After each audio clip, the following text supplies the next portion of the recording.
You're listening to All Kinds of Catholic with me, Teresa Alessandro. My conversations with different Catholics will give you glimpses into some of the ways we're living our faith today. Pope Francis has used the image of a caravan, a diverse group of people travelling together on a sometimes chaotic journey together. That's an image that has helped to shape this podcast. I hope you'll feel encouraged and affirmed, and maybe challenged at times. I am too in these conversations.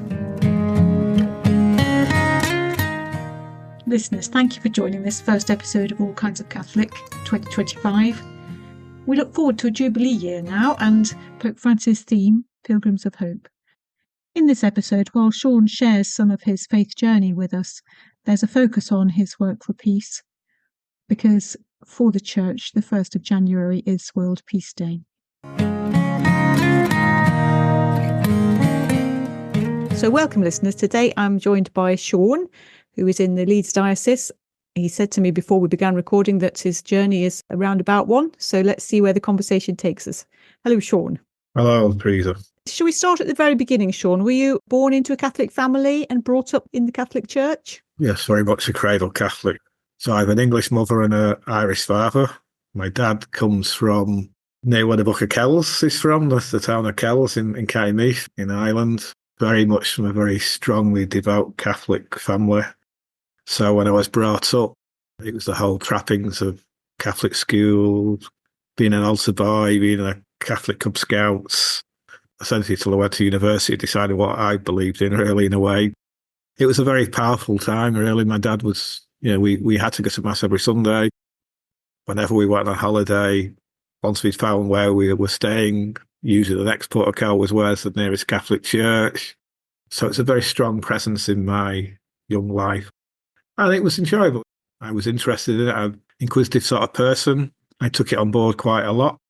I'd often say later, like quite a tribal thing. Playing football against the Anglican school would be a big deal. Playing against the other Catholic school in the town would be an even bigger derby. So being a Catholic was as much part of my identity, being Irish background with a Mancunian lilt to it, parish priest, fellow Manchester United supporters, nuns running the schools. The tribal Catholic life that many Catholics start from really was part of my life. Yes, I recognise a lot of that. Somehow it's only when you move away from home, because you're just swimming in the sea of Catholicism, really, as a child and a teenager. It's when you leave the home that you actually might begin to meet people who aren't Catholics at all. Yeah. It can be quite strange at first. Where were you brought up then? Was that in Manchester? Born and bred in North Manchester. I wasn't one of those who was traumatised by being a young Catholic. I really enjoyed it. I like going to Mass.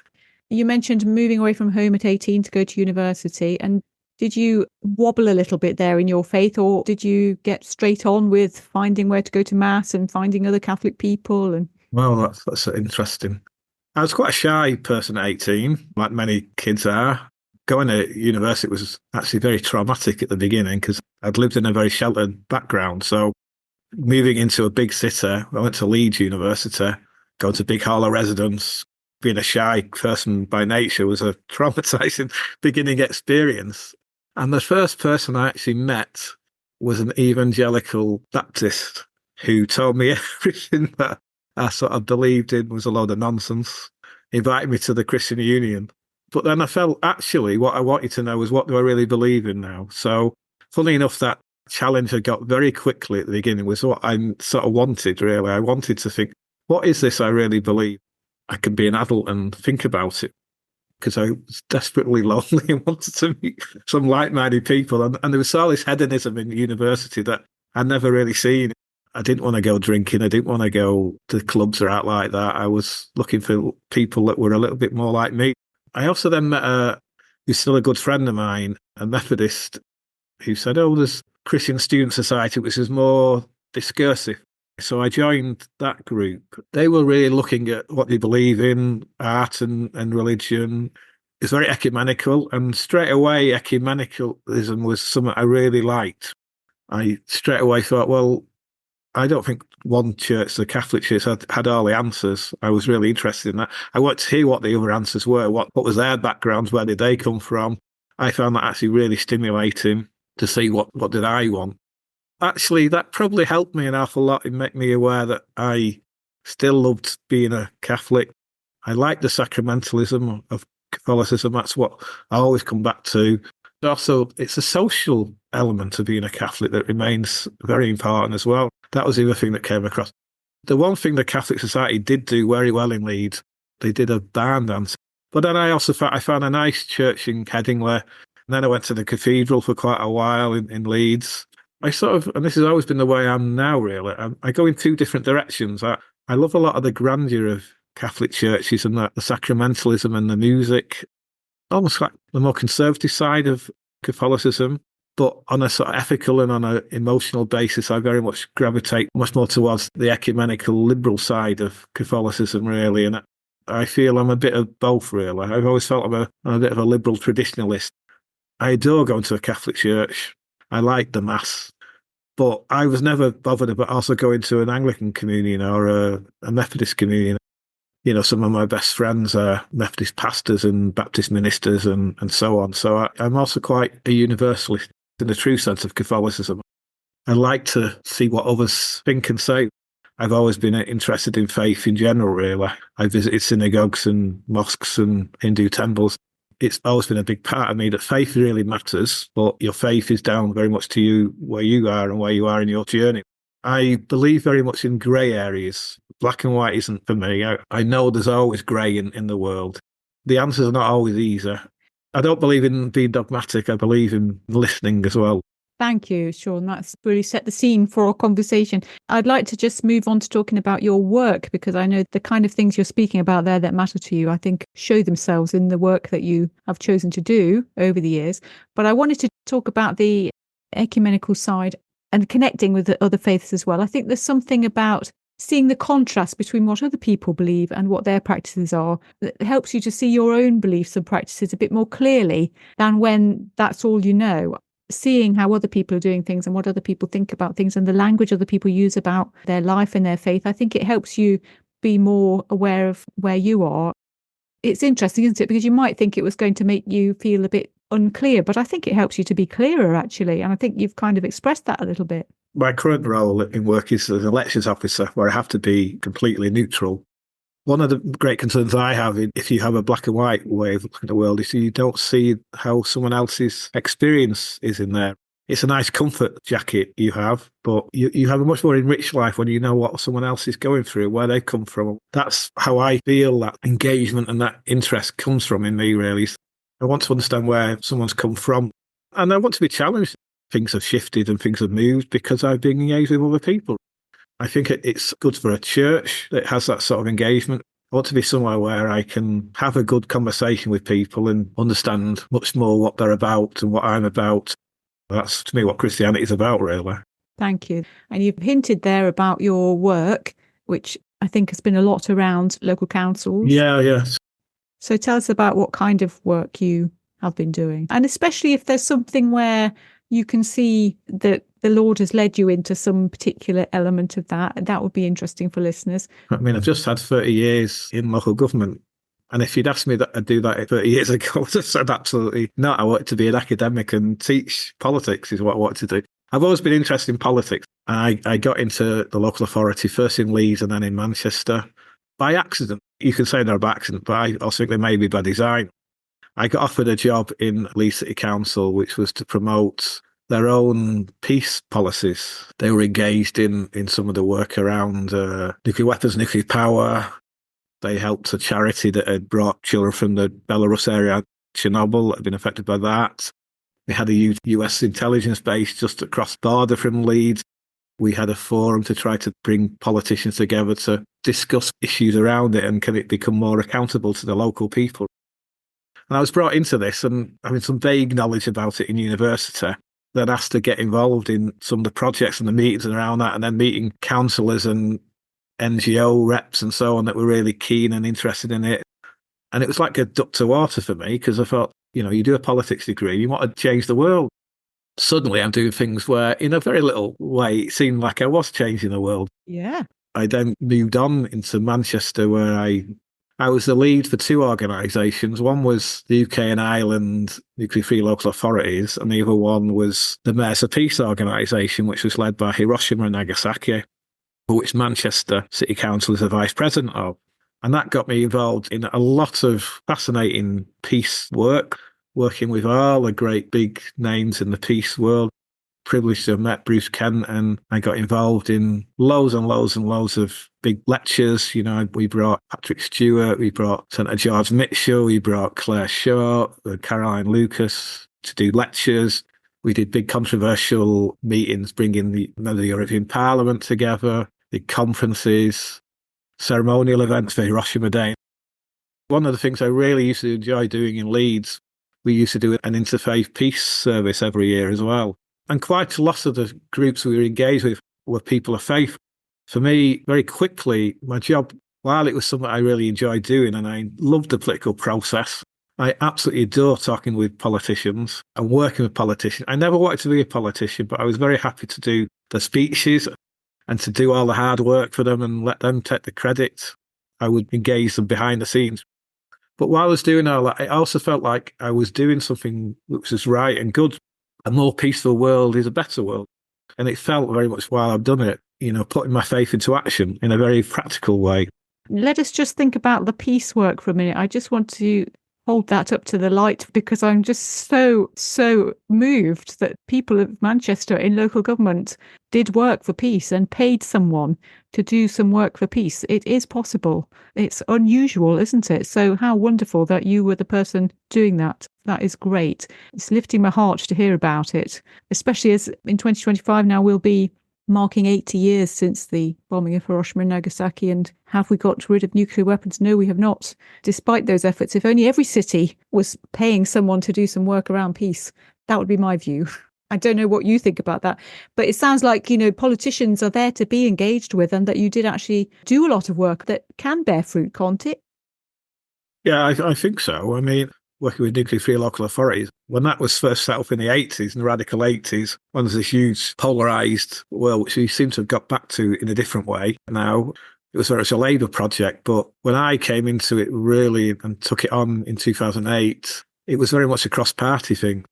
As well as working with Labour, I'd worked with Lib Dems, moderate Conservatives, definitely SNP and Plaid Cymru and the Greens, and then part of the job took me to Ireland.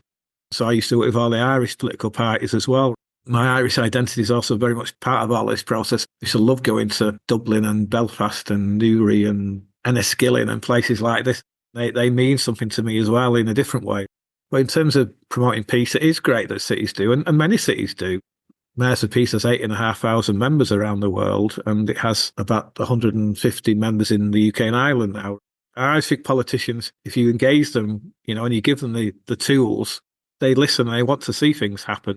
The politicians I've dealt with have always been very similar to me and wanted to see things done and see things change, see their communities change, but also not just want to see that in their local little ward, but in their country and internationally. And there's always been that theme in councils that, yes, that they're the most obvious institutions at the local level, but they're also part of a national and an international community as well.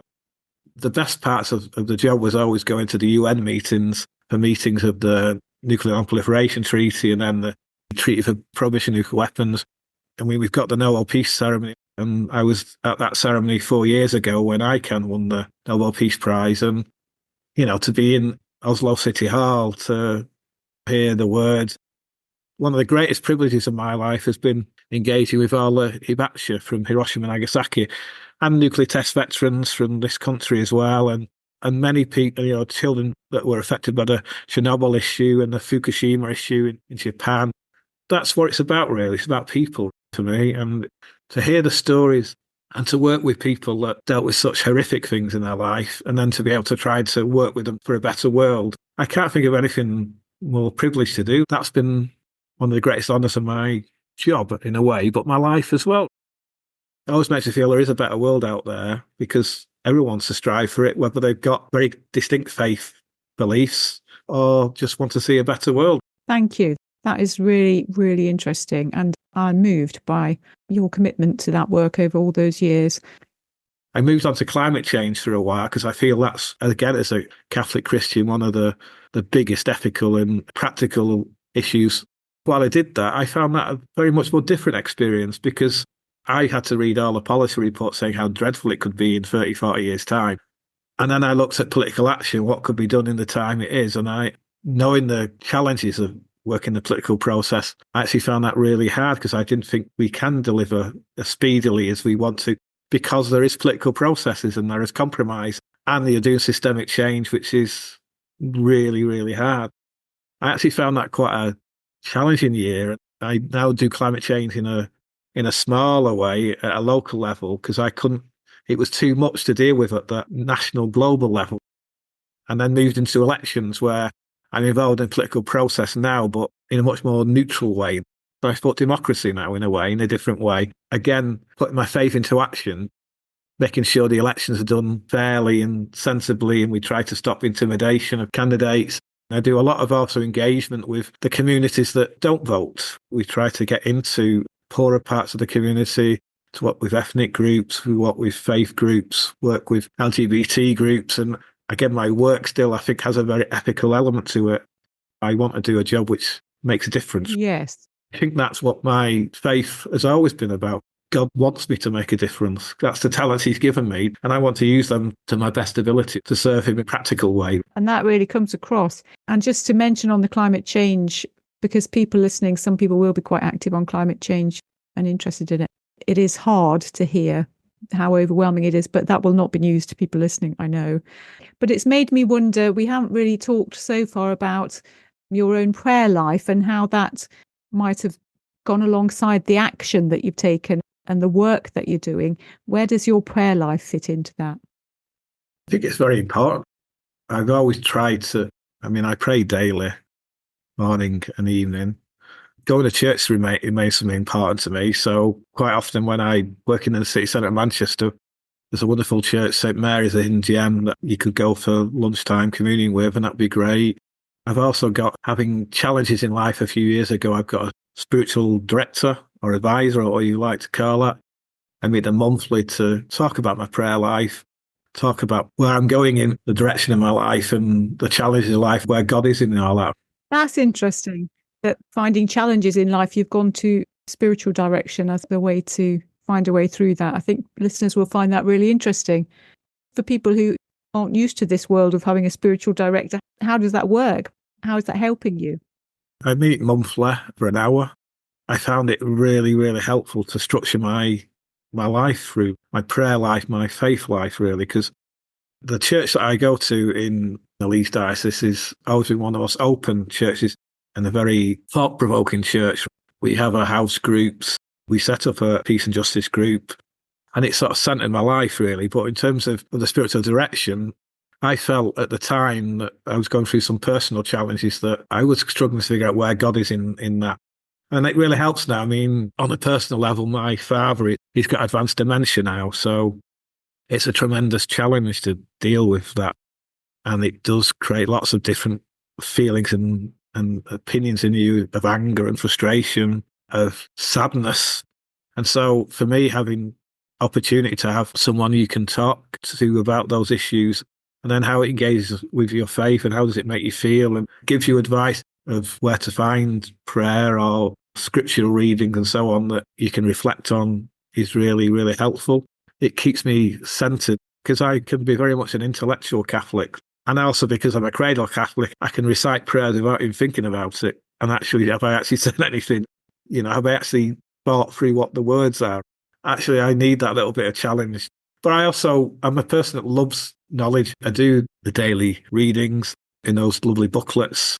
I've usually got some sort of spiritual book I'm reading, Thomas Merton's autobiography. I always feel I need to be constantly learning and striving to figure out.